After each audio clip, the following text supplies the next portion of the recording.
Hej, mit navn er Bastian, og jeg er frontend developer. Og i den her video her, der skal vi kigge på et Figma-prototype, jeg har lavet af en webshop kaldt Antix. Og jeg har lavet de fleste sider på desktop, hvor vi kan navigere igennem det hele, og det er lavet med autolayout. Skal vi lige prøve at kigge på det?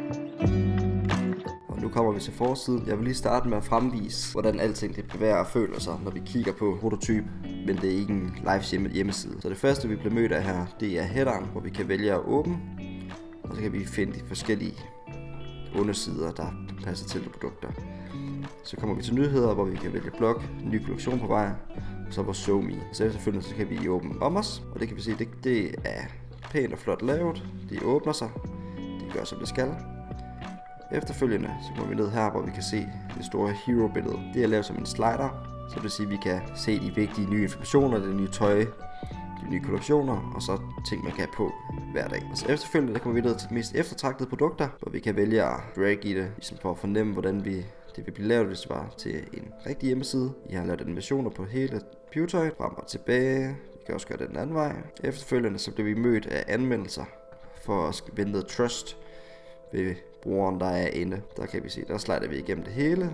Så har man så mulighed for at skrive en anmeldelse, så der kan komme flere på, og man kan få de rigtige kunder til at skrive, som man gerne vil have. Efterfølgende så bliver vi mødt af et stort statement, hvor der kommer til at stå noget tekst vedrørende brandet eller kvaliteten på produkterne. Efterfulgt af mest solgte produkter. Det er for at få kunden til at ligesom at se de produkter, der bliver solgt mest af, hvis de vil have de samme varer som alle andre. Det vil folk ofte gerne. Så bliver vi mødt af en stor call to action, hvor vi har valgt at lave animationer på, så man ligesom kan mærke, okay, vi er faktisk inde på den. Det vil sige, der kan man så vælge at trykke på, og så komme over til alle vores produkter, kontakt eller kundeservice. Vi kan også komme ind på vores Instagram, så man kan følge og se de nye opdateringer. Så bliver vi fanget af en stor FAQ, og det er så her, hvor vi vil fremvise de spørgsmål, der ofte bliver stillet. For eksempel, hvordan kan jeg vælge den rigtige størrelse? Så kommer der en lille svar på det. Hvordan plejer jeg med det Antix-tøj? Hvordan returnerer jeg en vare? Hvor lang tid tager leveringen? Hvordan kommer jeg i kontakt med kundeservice? Og så efterfulgt så bliver vi mødt af et stort sort boks, kaldt en footer. Det øverste vi ser her, det er, at man kan tilmelde sig deres nyhedsbrev og så spare 10% på første ordre. Det er en klassisk ting, man gør i webshop, ligesom for at fange kunden og få deres e-mails ind i systemet. Og så bliver vi mødt af footeren. Det er en rigtig footer, som gennemgår på alle siderne, hvor man kan kontakte, og der er information, man kan søge efter produkter, der er menu, man kan finde diverse ting. Så det var forsiden. Som vi kan se her, så har jeg valgt at definere en masse tekst på forhånd. Og hvis vi kigger med herude til højre, så kan I se, så har jeg en headline XXL, en XL, large, medium, small og extra small. Og det er alle sammen noget, der bliver inkorporeret i designet. Så det vil sige, hvis jeg gerne vil ind og ændre overskriften XXL for eksempel, så går jeg ind her, og så ændrer vi herindfra. Og så bliver den ændret alle steder over det hele. Og det samme har jeg gjort med det, vi kalder body copy, altså brødtekst, hvor vi har en stor mellem medium og small. Og så har vi en accent herover. Det er ikke decideret en accent, men det er det, vi bruger til produkter, til deres overskrift og hvad det er og prisen. Det er det, vi bruger det til. Så herovre der kan vi så se de farver, vi har brugt igennem hele designet, og det er alle sammen også det her, whatever. Det er farver, vi kan genskabe, og hvis vi ændrer det et sted, så bliver det ændret alle steder. Så der bruger vi den her mørkesort, en lysgrå og en mørkegrå og en grøn, og så bruger vi en hvid. Nu kan vi så komme videre til alle vores produkter. Fjerner lige det her, så vi kan se, hvad der foregår. Så vi trykker på produkter her, så er vi inde på alle vores produkter. Der kan vi lave en toggle, så man vil kunne vælge, om man kan se de ting, der er på lager, eller man vil se alle sammen. Så vil man også kunne komme til at justere prisen, når det bliver en rigtig hjemmeside. Så der kan vi vælge at sige, at vi vil gerne op på 700. Eksempelvis, der sker ingenting, fordi det er bare en prototype. Og så efterfulgt med, at så er der alle produkter, der er Antix, de har her, hvor vi har lavet en animation på, lige så snart man holder over det og fjerner musen igen, så kan man se, for eksempel, nu tager vi lige den første her. Når vi holder over, så kan vi se bagsiden af den sorte t-shirt, som er vi kører til foran her, for at skabe, okay, vi er faktisk over det produkt. Kommer vi længere ned her, så igen så bliver vi mødt af anmeldelser, hvor vi igen lige kan komme igennem det hele. Man kan også vælge at få sin egen ind. Det er for at skabe trust. Så bliver vi igen mødt af det store statement. Det her det er så, man kan se det store udvalg af diverse genstande. Og så de mest eftertragtede produkter, det er som de andre kunder helst vil have fat i. Og så bliver vi mødt af footeren hernede, hvor der står kontaktinformation og menu og spare 10% på de første ordre. Det er den måde, den her side er lavet på.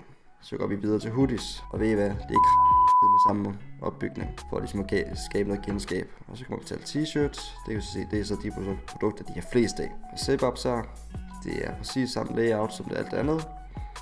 Det eneste vi lige udskifter, det er teksten på statement.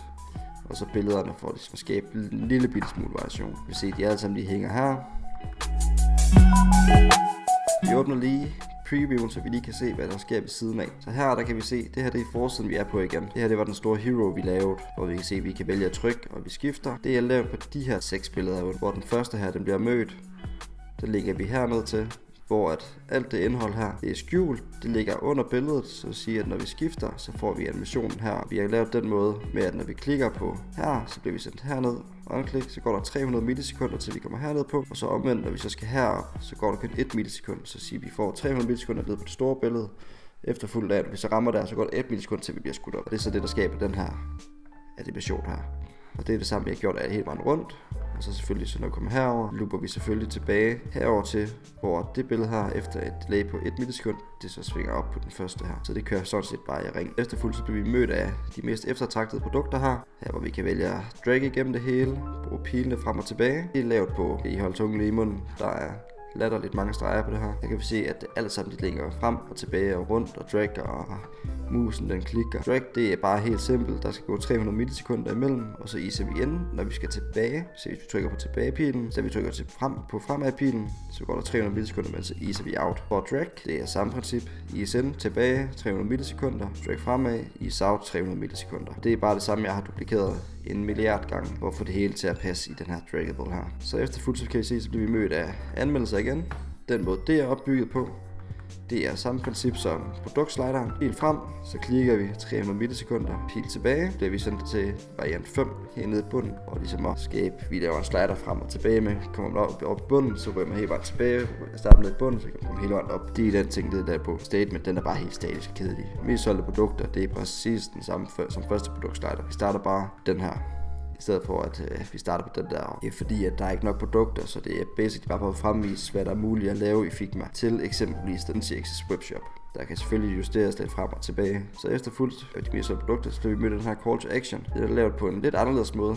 Jeg har valgt at lave en stor blok her for sig selv og skabe animationen på, at teksten rører lidt op. Og det er bare gentaget fra på kontakt og kundeservice og Instagram. Så efterfulgt af det, så er jeg gået over i assets heroppe i venstre hjørne, og så kan jeg bare dragge de forskellige elementer ind i den her store frame her. Og det er så det, der skaber animationen på, at det bevæger sig. Mødt af den store FAQ, diverse spørgsmål, vi lige har fremvist tidligere. Og den måde, det er lavet, det er, jeg har lavet en slags for hver evig eneste spørgsmål, der var. Hvis man klikker her på, så bliver man sendt ned til den første her, hvor det her svarmulighed, det er kørende. Vi har valgt at rotere pilen, gøre den fed, så vi kan se, at det er den, der er aktiv. Og så hvis vi igen er lige det her over lidt større, så vi lige kan følge med på, hvad der sker. Se her, der er tusindvis af pile. Klikker vi på den første her, det er den der. Når vi klikker her, så bliver vi sendt ned på den her. Klikker vi ned på den aller sidste, så bliver vi sendt direkte over på den sidste herovre. Og det er lavet på alle sammen, og de er linket frem og tilbage, så man altid vil kunne frem og tilbage. Så vi mødt af footeren hernede. Det her op, den blok, den er sådan set pænt ligegyldigt. Det er statisk på forsiden. Bliver vi mødt af footeren til desktop. Den er bare opbygget med helt klassisk auto-layout. Vi laver space routine, så alle produkterne, der er lige meget luft imellem. Men der er der 11 pixels imellem hver. Det skal der være. Det er yderligere, end vi kan køre 8. Ja, kan I se. Og det er for at skabe en rigtig luft til produkterne.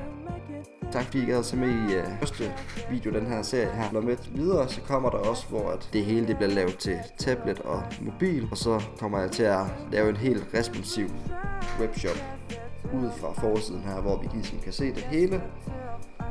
Fra hvorfra det går op fra desktop, og det bliver langsomt bliver trukket længere nedad, så det bliver en responsiv mulighed, og det er nemt for udviklerne og design-appen. Tak fordi I gad se med. Jeg hedder Bastian. Vi ses.